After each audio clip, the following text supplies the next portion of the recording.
स्वामी वाट बघत असतील, लवकरच पाणी घेऊन जायला हवं.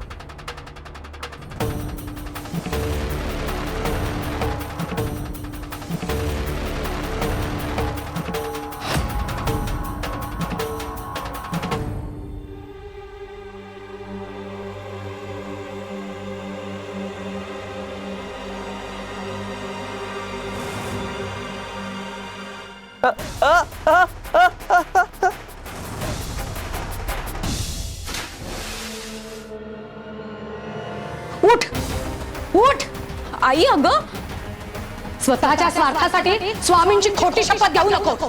पाप येते. आम्ही स्वामींचे भक्त आहोत म्हणून तू स्वामींची खोटी शपथ घेशील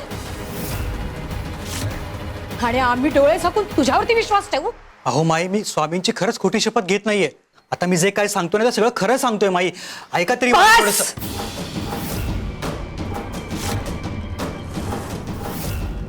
आई, हे काही शब्द बोलू नकोस. यमुनेला विसरून जा आणि तिच्यापासून लांब राहा. हीच तुझ्यासाठी चांगली गोष्ट आहे. माई ऐका माझं, माझ्यावर नका विश्वास ठेवू. अहो पण एकदा सुधाकरचं खरं रूप तपासून तरी बघा. पुरे, माझ्या मुलीच्या लग्नात विघ्न आणू नकोस. उगाच नाट लावू नकोस. जा इथून.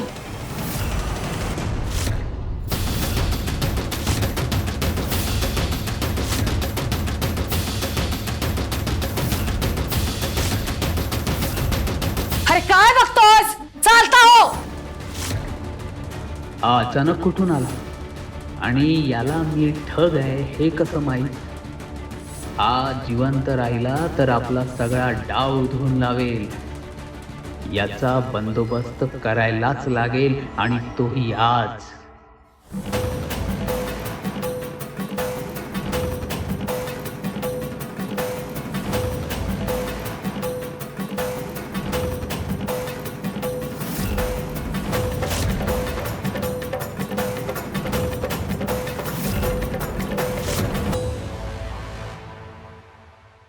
जपून रे बाबा. फार लागलं नाही ना काय हो कविराज?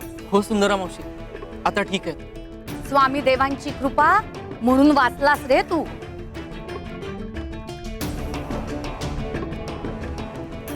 बघितलं स्वामी, तुमचीच आज्ञा पाळण्यासाठी आलो होतो, तरीही विहिरीत पडलो. जीव जाता जाता राहिला. माझाच नशीब असं का? तुला खरोखरच असं वाटतं की ही वेळ तुझ्यावर विनाकारण आली? नीट आठवून सांग, कुठे चुकलंय तुझं?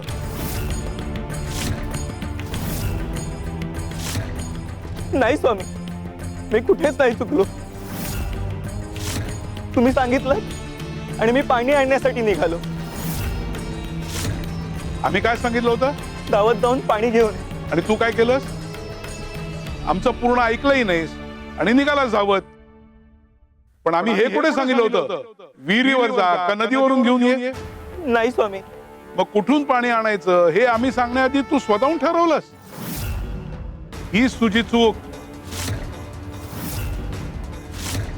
गुरुचं वचन अर्धवट ऐकलं की मग माणूस स्वतःच्या मनाने चालतो आणि मग मन अनेकदा संकटात नेतं. माझी चूक झाली स्वामी. मी स्वतःहून निर्णय घेतला. अरे हेच होतं अनेक भक्तांचं. गुरुचे संकेत पूर्ण ऐकून घेत नाहीत, समजून घेत नाहीत आणि मग स्वतःच्या बुद्धीने निर्णय घेऊन मोकळे होतात आणि संकट आलं की म्हणतात स्वामी काहीच करत नाहीत. गुरु मार्ग दाखवतो रे, पण माणूस स्वतःच्या मनाने चालायला लागला की मग ठेच लागणारच. आम्ही तुला वाटेत जाताना थांबवण्याचा प्रयत्न केला होता, वाटेत संकेतही दिला, पण तू दुर्लक्ष केलंस. मला अडवायचा प्रयत्न कधी स्वामी?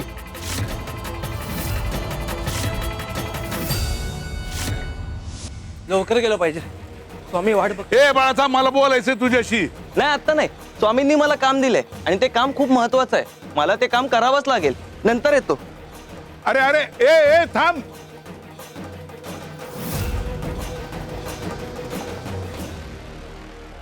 गुरु अनेकदा हाक मारतो संकट टाळण्यासाठी, पण ज्याला घाई असते स्वतःच्याच निर्णयाची त्याला ती हाक ऐकूच येत नाही.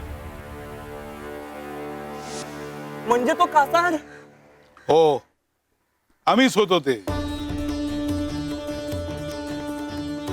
अरे भक्तांना वाचवण्यासाठी आम्ही अनेकदा वेगवेगळी रूपं घेतो.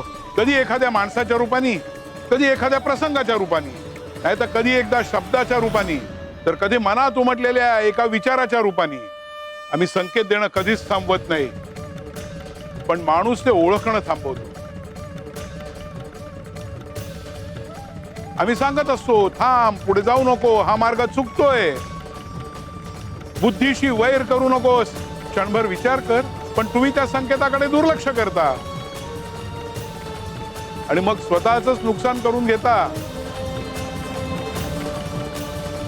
संकट अचानक येत नाही रे, आधी संकेत येतात आणि संकेत दुर्लक्षित झाले की मग संकट दार ठोठावतं.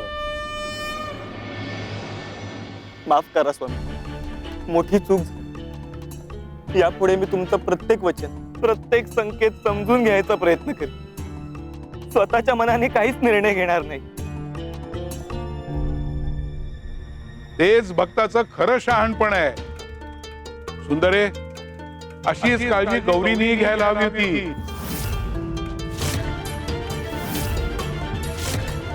म्हणजे तिने पुन्हा कुठला संकेत दुर्लक्षित केला का?